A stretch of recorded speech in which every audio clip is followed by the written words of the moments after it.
or believed. Alright, so it's the night of 9/11. The country is reeling.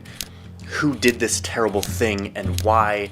How should the US respond? And it became clear very soon amongst intelligence and counterterrorism people that Al-Qaeda was behind it. This terrorist group that was mainly based in Afghanistan.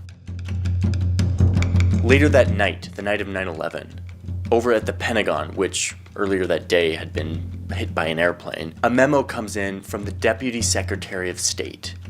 The memo is urgent.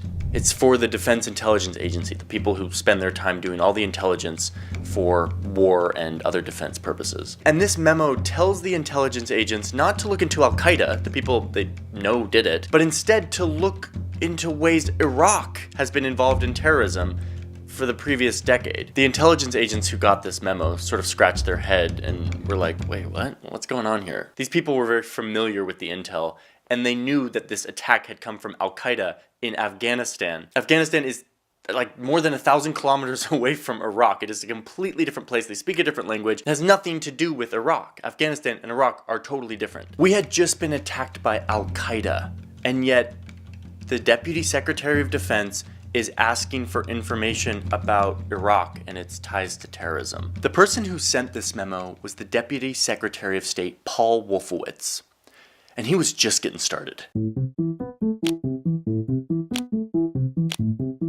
A few days after 9/11, the president gathers all of his top advisors out at his forest retreat right outside of Washington, D.C.